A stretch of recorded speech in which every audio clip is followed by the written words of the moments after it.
All right, so in the last lesson, we did a lot of setup and we got our game to have the basic features. It's got a pop-up that asks us for a state's name, and when I type a name in here, I can receive it inside my code using this answer state. Now your job is to use that 50states.csv to check the user's answer against all of the states inside this table and see if it matches one of them. Now the user might spell it with a capital to begin with, say Ohio, or they might just write Ohio, and it should work for both of these cases. In addition, when the user types in a state that is inside that 50states.csv, then that state should be written onto the screen at the location where it exists. So remember, the location corresponds to the X and Y values that we've already logged inside this data file. But if the user guesses a state that's wrong, then nothing happens and our input box appears again, asking for a new input. Now, notice how here in the title of the text input, I'm also keeping track of how many states they have guessed correctly out of 50. And every time they add a new state, then that number updates. This is going to rely on the knowledge that you've learned about reading from CSV data, getting hold of the specific parts of the CSV data, finding, for example, a particular row or a particular column, and working with that data in order to check to see if the user got the state right, and then using the data inside that row to figure out where to write some text at which X and Y location so that we can get the actual name of the state written at the location where they appear on the map. So this is quite a challenge, and I expect that you'll have to think about it and play around with the code for at least 10 to 20 minutes. So give it the time that it needs. Have a think about how you would break down this problem and try and complete this challenge. So pause the video now.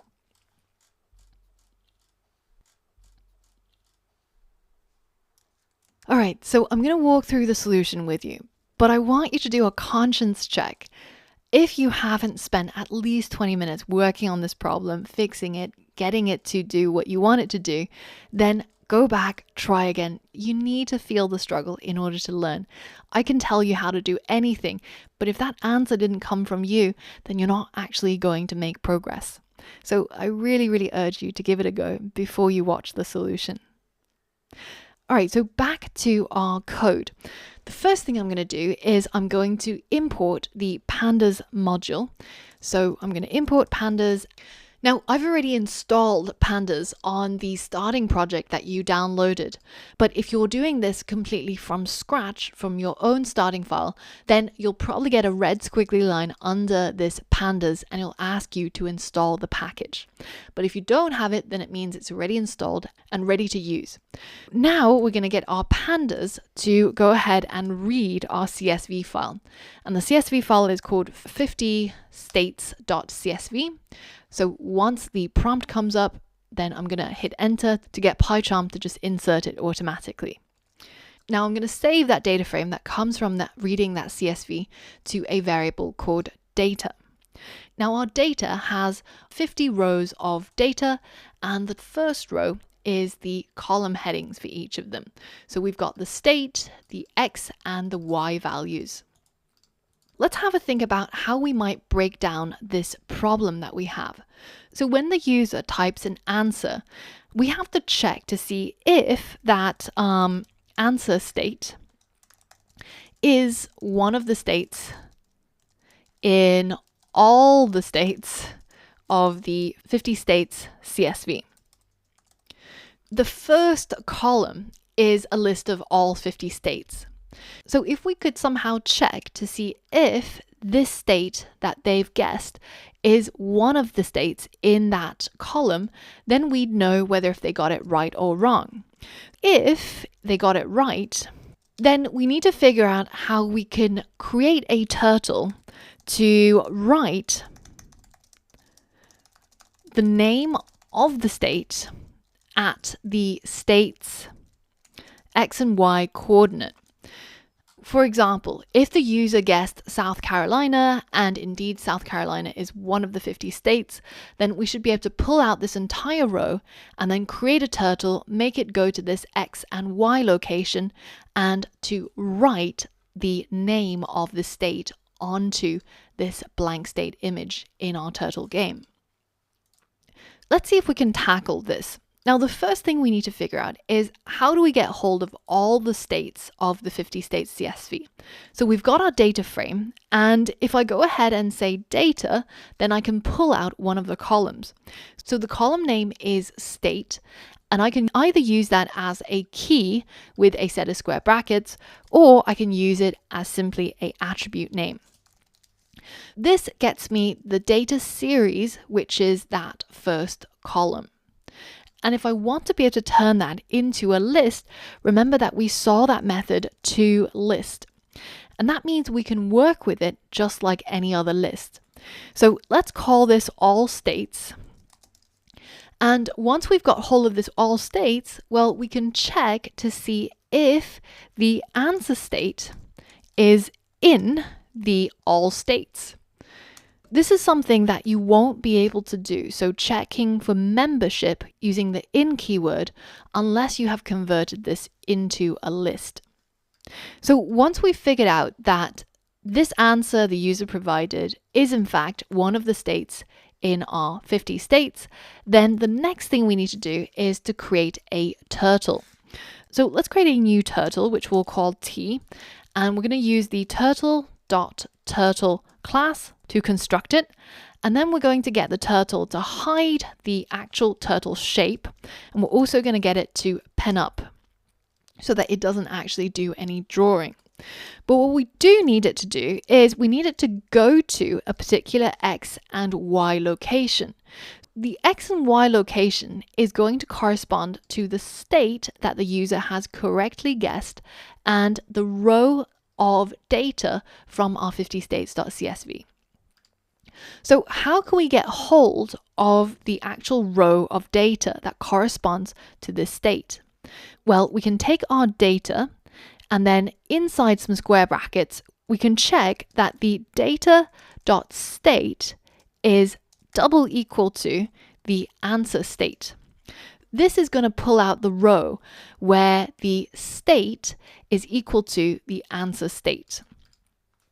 So I'm going to save that under something called state data. And now I can tell my turtle to go to state data.x and state data.y. So because this is a row of data, then I can tap into its attributes using the names of the columns, the X and the Y. And once my turtle gets there, then I want it to write the name of the state. So it's going to be state data.state. Now, when we hit run on this code and guess the name of a state that definitely exists, when we click OK, we're going to get an error. And it's really important that you get used to seeing errors because they're going to happen to you all the time. Just as in life, the only certainties are death and taxes. In programming, the only certainty is you will get bugs and you will get errors. The important thing is to figure out what's causing the error. So if we go ahead and copy this error at the end, bad screen distance, that seems to be telling us what is actually going on. And then I go into Google and I search for this particular error, then I can see other people who've encountered this issue. So if we read through all of this, between all of the subtext, it tells us that the issue is actually that our coordinates are stored as strings. We need to get the coordinates into actual numbers. So the one oversight that you might have made, which is really common, is to simply tell it to go to state data.x, state data.y without first converting them into integers. So now if we bring back our screen.exit on click and then run our code, we can type the name of the state, click OK, and you can see the state data show up on the location that corresponds to that particular state. Now, the only problem is we don't want all of this junk to be written here, right? And this is showing up because we're getting this data from our data series. So what's a much simpler way? Well, we've already got hold of the answer that the user typed, right? So why don't we just write the answer state? So now, when I type in the state and it matches one of the states in the 50 states, then it's going to go to the X and Y location of that state and print the name of the state that the user has typed in. And because we've made sure that it's a correct state with a correct spelling, then it doesn't actually matter if we use the answer state or if we use the state data. Now, if you really want to use state data instead of answer state, because say you're writing a different program and you need this functionality, then you can actually tap into statedata.state, which will get us the state name from the row corresponding to the matching state. And then we can use a method called item. Now, item is a method on the Panda series. So we know that this is a Panda data series, and you can do a type check on that if you want to confirm. But what the item does is it looks into the underlying data and it basically just grabs the first element. So now if I run the game as it is and I type in the name of a state, you can see it fetches the actual value under statedata.state without any of the index, the zero, or any of the other parts of the data series. So I just wanted to show you that you can actually get a row of data from a data frame and then get a particular value from that row and get the actual raw value from that. But personally, in this line of code, I prefer using the answer state because we know it's already been title cased, it's already formatted correctly, and it just makes the code look a bit cleaner and it's easier to understand. So I'm going to stick with this. So now that it's working, all we need to do is to get this to repeat itself every single time the user makes a new guess. That means we're probably going to have to put it inside some sort of while loop. What should be our while condition? Well, we know that the user is going to guess all of the states, and once they've guessed all of them, then they win, right? So why don't we create a list of guessed states and set that to equal a empty list, and we can check while the length of the guessed states is less than 50, then we can continue rerunning all of this code, getting them to put a new input, checking the input, and writing the state name. But every time the user guesses a state correctly, then we're going to add this answer state to the guessed state. So we can say guessed states.append, and then we're going to append this new answer state. So now when I run this code again, then you can see that every time I guess a new state, this text input pops up again, and I can basically just keep going until I've named all the states. Now, the next thing I want to change is the title of this text input window.